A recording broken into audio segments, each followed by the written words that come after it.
یہ جو وقت آیا ہے، یعنی یہ وقت ایسا ہے کہ جہاں اللہ اپنی قدرت دکھا کر اپنی رحمت کی طرف متوجہ کر رہا ہے، یا جہاں اللہ اپنی قدرت دکھا کر ہمیں بندگی کے لیے درکار مگر فراموش شدہ عاجزی کی طرف متوجہ کر رہا ہے۔ اس ماحول میں جو چھلک رہا ہے اللہ کے ذکر سے، مطلب یہ غیر معمولی ماحول ایسا ہے کہ اس میں ذاکر بننے یا غافل نہ رہنے یا اللہ کے ساتھ تعلق میں پیدا ہو جانے والی گزشتہ کمزوریوں کو دور کرنے کے جتنے مواقع ہیں وہ عام حالات میں نہیں ہوا کرتے۔ تو ان مواقع سے فائدہ اٹھانا چاہیے اور اللہ سے تعلق کی یہ دونوں قدریں ہمیں بحال کرنے ان کے احیاء کی کاوش کرنے کے لیے مطلوب مجاہدہ کرنا آج ہر عمل سے زیادہ ضروری ہے۔ مطلب اگر ہم نے اس موقع کو بندگی میں صداقت پیدا کرنے کا ذریعہ نہ بنایا، اگر ہم نے اس بے بس کر دینے والی وبا کو اللہ کی قدرت اور اللہ کے جلال کی نشانی کی حیثیت سے محسوس کرنے کا چلن نہ اپنایا، تو پھر ظاہر ہے کہ پھر قیامت ہی جگائے گی ہمیں، پھر ہم سے اس وقت منوایا جائے گا جب ماننا کوئی اجر نہیں رکھتا۔ تو ابھی اللہ کو ماننا، اپنی اوقات کو پہچاننا اور اللہ کی قدرت و رحمت کو جاننا بالکل ایک سانس کے فاصلے پر ہے۔ اس سہولت سے جس نے فائدہ نہیں اٹھایا اسے پھر شور قیامت جگائے گا، اور وہ شور اور اس سے جاگنا، یعنی اس شور سے جاگنے پر بیداری کا اجر نہیں ملے گا، ورنہ تو اللہ کی معرفت تو جہنمیوں کو بھی جہنم میں حاصل ہو جائے گی، لیکن اس معرفت کا کیا فائدہ؟ بسم اللہ الرحمن الرحیم۔ السلام علیکم سامعین، آپ کی میزبان طوبہ ذوالفقار رفا FM 102.2 سے حاضر ہیں۔ پروگرام کا وقت شروع ہوا جاتا ہے۔ اقرا، اس کے میزبان ہیں شوال امین۔ گفتگو کریں گے سید مہر الدین افضل۔ ناظرین اور سامعین، آپ اس پروگرام کو رفا FM 102.2 کے علاوہ دیکھ سکتے ہیں azmPakistan.tv پر، اور اس کے علاوہ edutv.hsc.gov.pk پر بھی دیکھ سکتے ہیں۔ آئیے چلتے ہیں پروگرام کی طرف۔ اقرا۔ بسم اللہ الرحمن الرحیم۔ السلام علیکم۔ پروگرام اقرا کے ساتھ میں ہوں آپ کا ہوسٹ شوال امین۔ ناظرین اور سامعین، آپ یہ پروگرام azmPakistan.tv، edutv اور رفا FM 102.2 پر سماعت فرما رہے ہیں۔ آج اقرا پروگرام میں ہمارے ساتھ مہر الدین صاحب اسی طرح موجود ہیں۔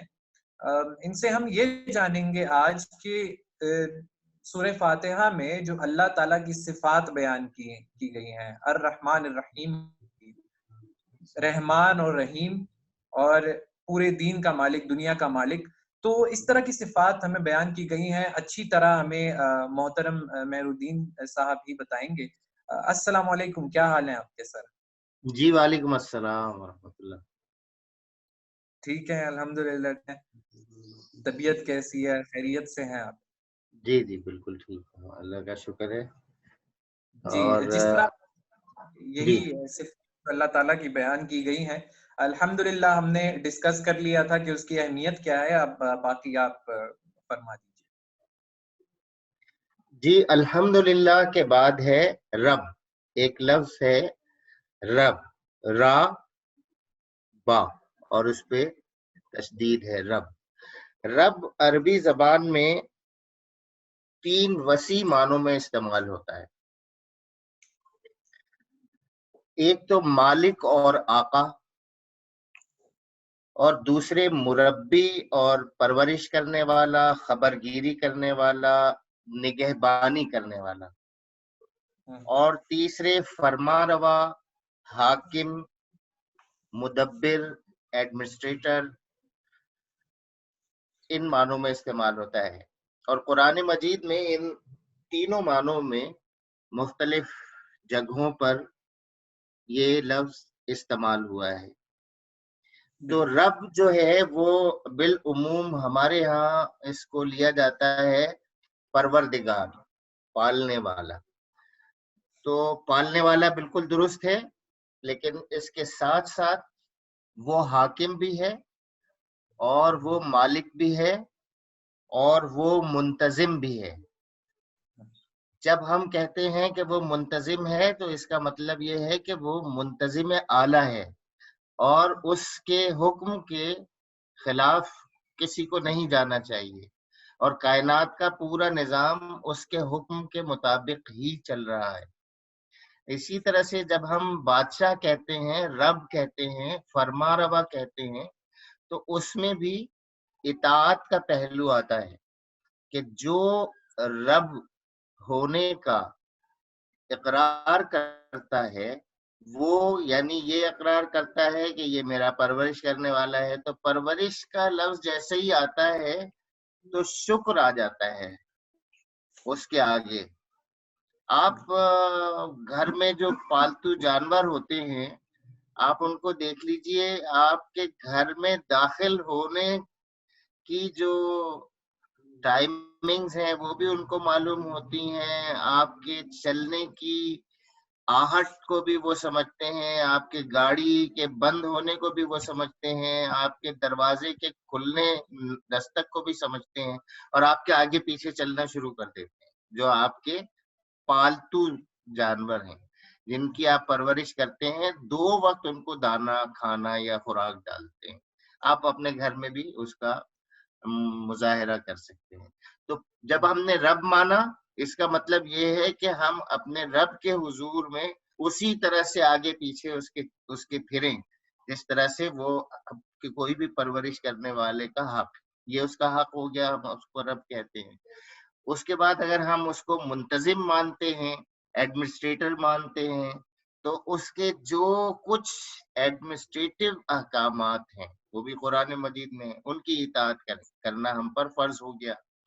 اگر ہم ایڈمنسٹریٹر کے احکامات کی اطاعت نہیں کریں گے تو کیا ہوگا؟ نتیجہ کیا ہوگا؟ آرگنائزیشن میں بے نظمی، بد نظمی ہو جائے گی، خرابی پیدا ہو جائے گی.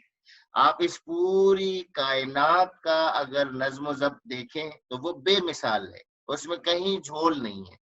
کوئی مخلوق ایسی نہیں ہے جو اس ایڈمنسٹریٹر کے، جو ایڈمنسٹریٹر اعلیٰ ہے، حاکم اعلیٰ ہے، اس کے حکم کے خلاف چلتی ہو. اتنی اس کی اطاعت ہے کہ یہ انسان آج سے 25,000 سال پہلے کا بھی حساب لگا سکتا ہے کہ اس دن سورج کب غروب ہوا تھا اور روزہ کب افطار ہوا تھا، یا آج سے 50,000 سال آگے کا بھی حساب لگا سکتا ہے انسان کہ روزہ کب افطار کیا جائے گا اور کب سحری بند کی جائے گی. تو اتنا ڈسپلن ہے. صرف ایک انسان ہے ایسا جس کو اللہ تعالیٰ نے اختیار دیا ہوا ہے کہ وہ چاہے تب اطاعت کرے، نہ چاہے تو وہ آزاد ہے اطاعت میں. تو الحمدللہ پرورش کے نتیجے میں جو شکر ہے وہ بھی اس سے چاہیے. اور رب ماننا یعنی ایڈمنسٹریٹر، اس کو اعلیٰ ترین ایڈمنسٹریٹر ہوگی. پھر بادشاہ وہ اس کو مانتے ہیں جیسا کہ رب ہے تو وہ بادشاہ ہے، قادر مطلق ہے، تو پھر اس کے آگے کسی کی بادشاہی نہیں ہوگی. یہ 3 کا احاطہ کرتا ہے یہ رب. رب کے بعد جو لفظ آ رہا ہے وہ العالمین ہے.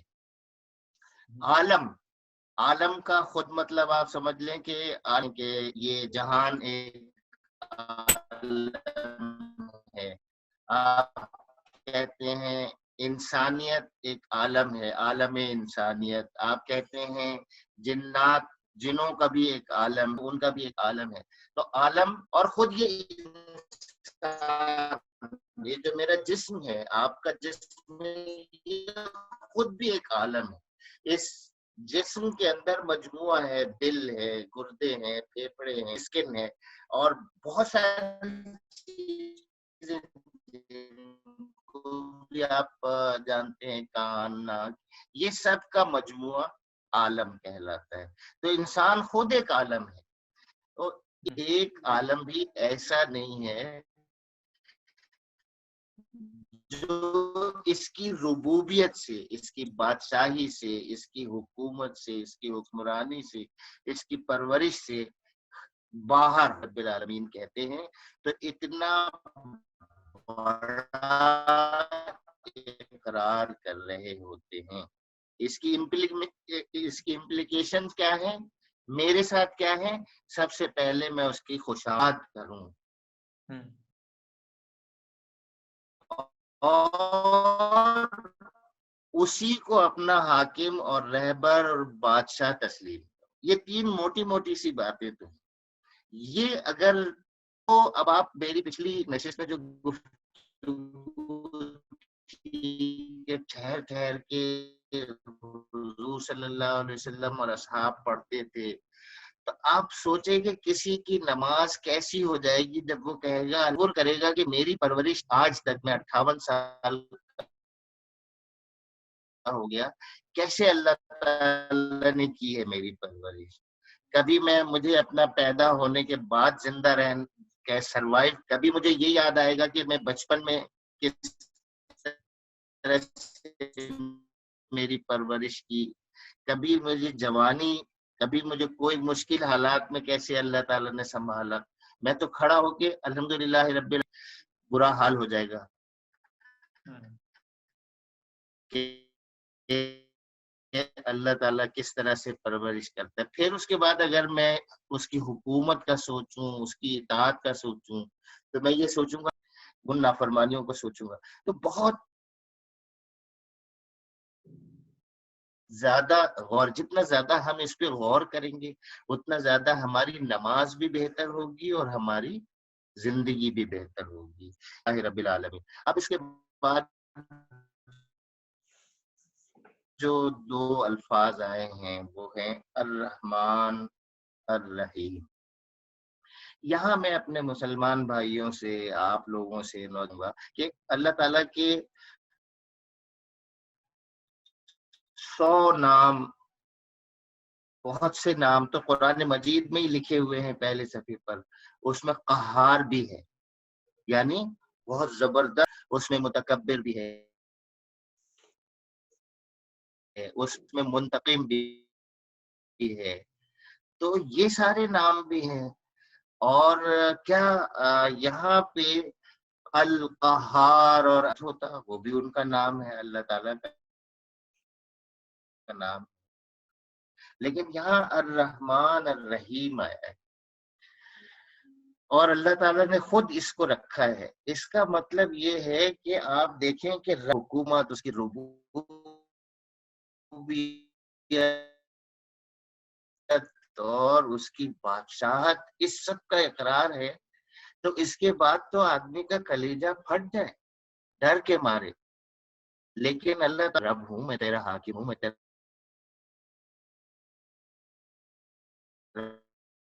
پروردگار ہوں، میں تیرا بادشاہ ہوں، لیکن میں سب سے بڑھ کر رحیم اور رحمان ہوں. رحمت، اللہ تبارک رحمت ہے تو اس میں سے صرف ایک حصہ مخلوق میں تقسیم کیا گیا ہے، جس کے ذریعے، جس حصے سے ماں اور باپ اپنی اولاد سے محبت کرتے ہیں. باقی 99 سب اللہ مانے. اچھا، رحمان میں بھی دونوں الفاظ ہیں، دونوں الفاظ استعمال کیے گئے. الرحمن کا مطلب ہے اس میں جوش ہے. جیسے ہم ایک مثال کے طور پر دیتے ہیں، اور یہ مثال میں نے ڈاکٹر اسرار احمد مرحوم کی مثال ایسے لے لو کہ جیسے تم سڑک پہ چل رہے ہو اور تم نے دیکھا کہ ایک ایکسیڈنٹ ہو گیا، تم نے فوراً، تمہاری رحمت جوش میں آئی، تم نے اس کو اٹھایا اور تم نے اس کے بارے میں سوچا کہ یہ معذور، میں اس کو ابھی لے جاتا ہوں اور ہسپتال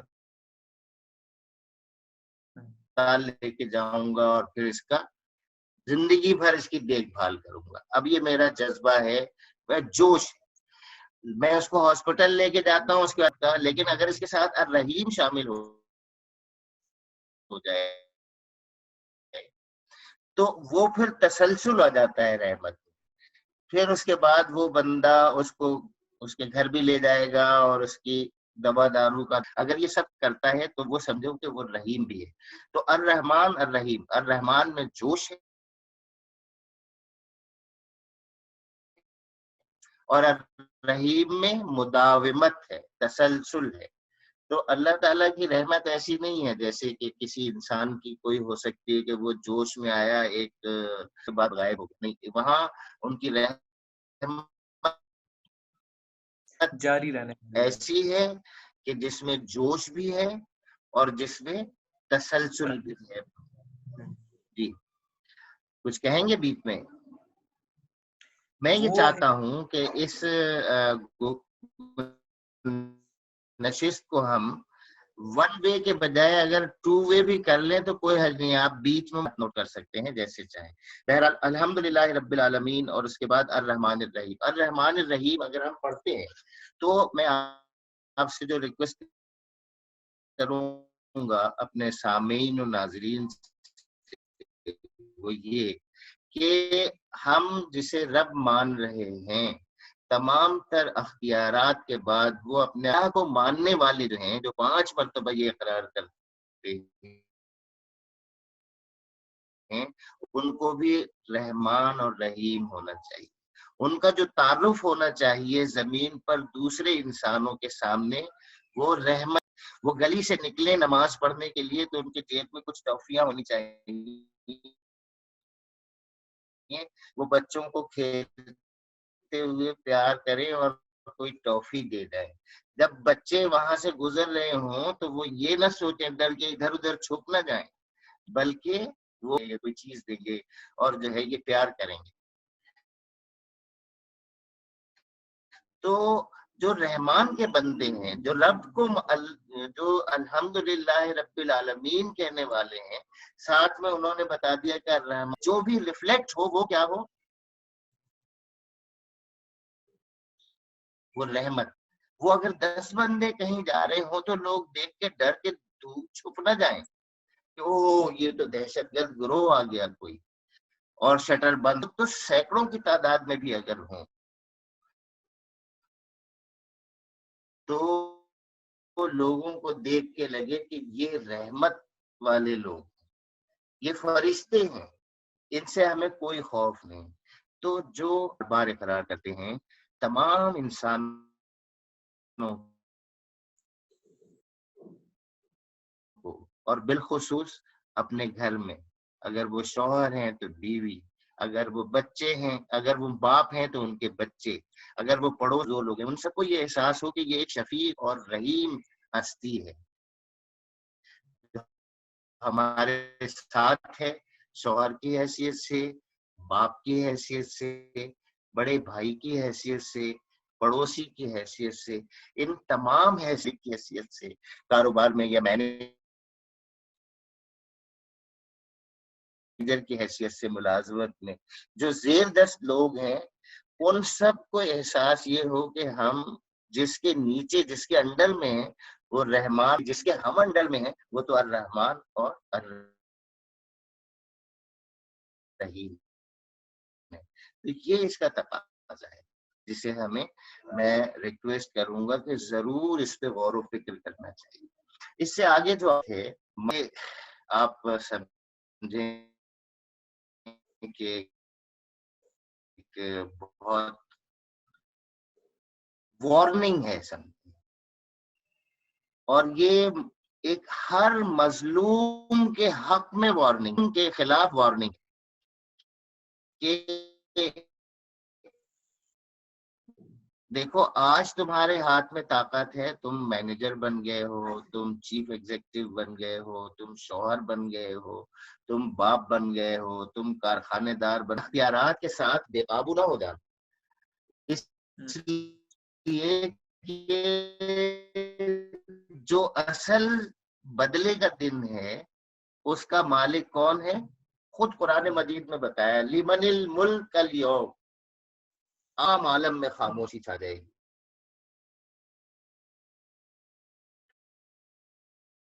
پھر صدا آئے گی للہ واحد القہار، کہ آج حکومت صرف ایک اللہ کے لیے ہے جو قہار ہے. وارننگ ہے ہر اس شخص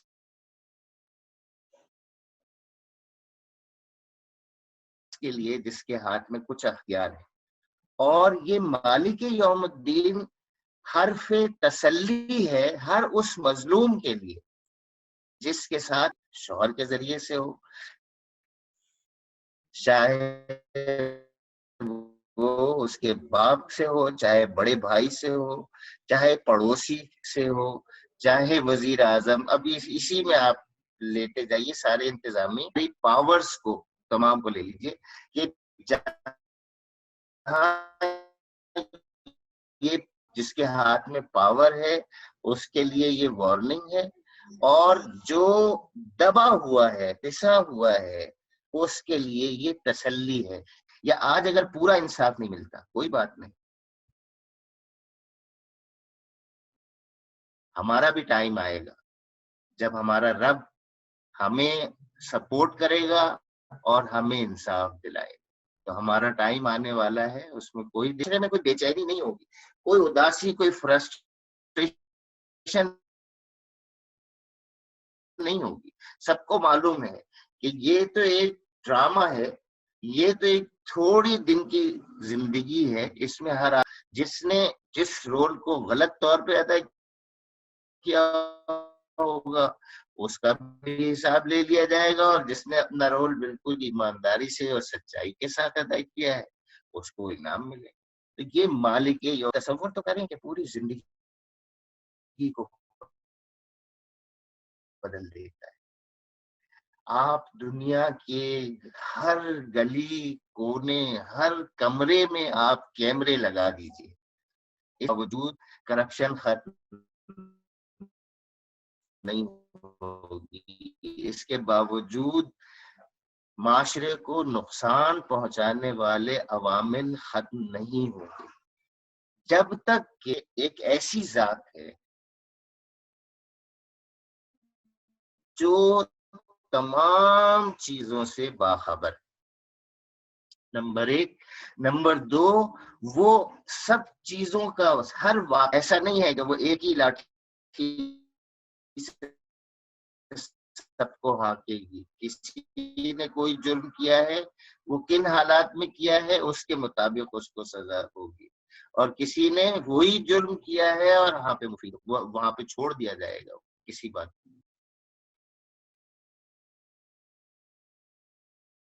تو یہ جو چیز ہے مالک یوم الدین، یہ اقرار انسان کی انفرادی کی زندگی کو درست کرنے کا ضامن ہے.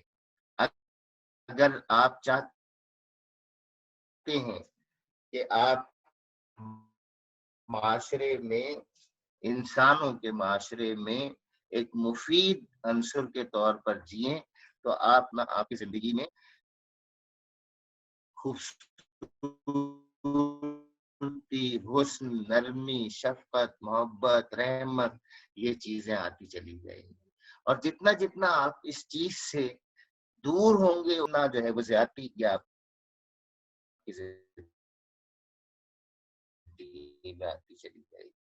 تو معاشرے کو بھی اگر آپ نے درست کرنا ہے تو آپ نے اس کو صرف اس کا ورد نہیں کرنا، بلکہ اس کو جو چیتاونی ہے، جو وارننگ ہے، اس کو بھی سمجھنا ہے. اور اس کے اندر جو تسلی ہے، جو تشفی ہے، جو اطمینان ہے کہ اپنا بھی ٹائم آئے گا، اس کو بھی سمجھنا ہے. ان پہ تقسیم ہو جاتے ہیں لوگ. دونوں اگر اس کا یقین کر لیں تو سوسائٹی میں کوئی اتھل پتھل نہیں ہوگی. اس سے آگے پھر ہے ایاک نعبد مستقیم صراط الذین انعمت علیہم غیر المغضوب علیہم ولا الضالین. میرا خیال ہے کہ اس سے آگے ہم ایاک نعبد کا ٹائم اگر ہمارا ہو گیا ہے تو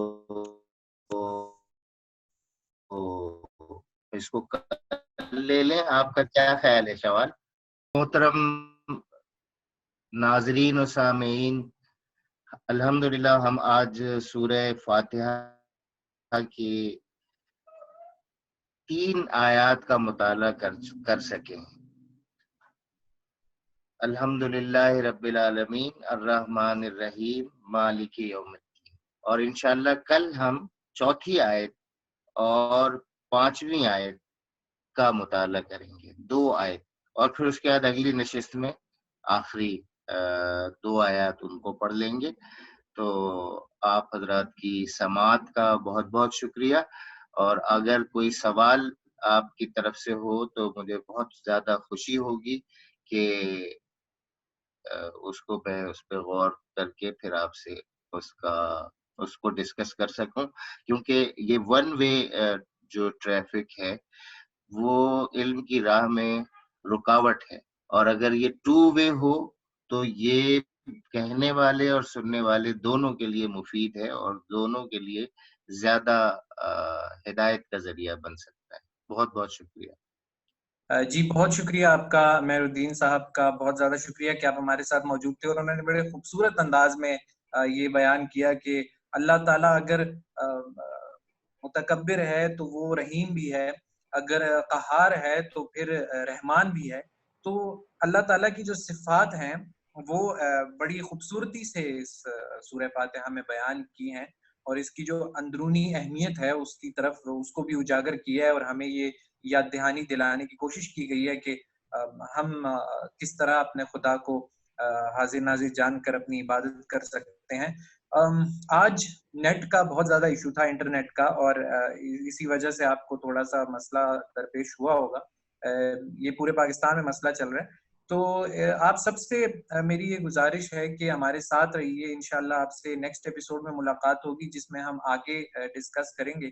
تو آپ سب کا رہنے کا بہت زیادہ شکریہ. اللہ حافظ ناصر. اللہ حافظ. سامعین، ابھی آپ سن رہے تھے پروگرام اقرا. سنتے رہیے رفا FM 102.2. سامعین، آپ سن رہے ہیں رفا FM 102.2. آئیے چلتے ہیں کلام اقبال کی طرف.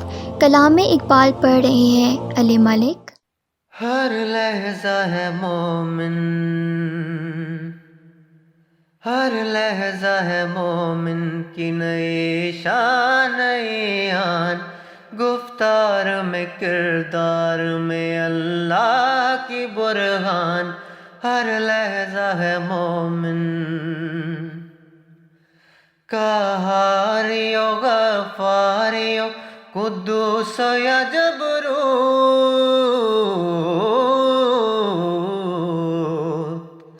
قہاریو غفاریو قدوس یا جبروت.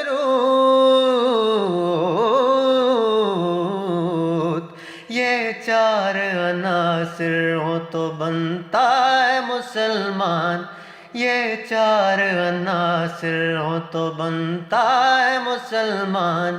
ہر لحظہ ہے مومن. ہم سایہ جبریل امی بندہ خاکی،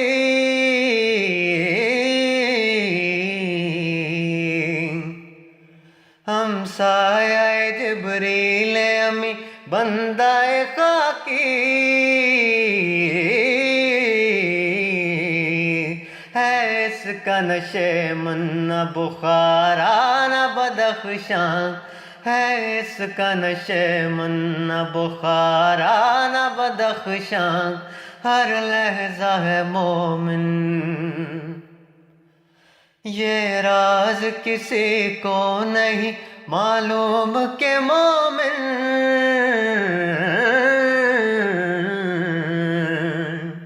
یہ راز کسی کو نہیں معلوم کہ مومن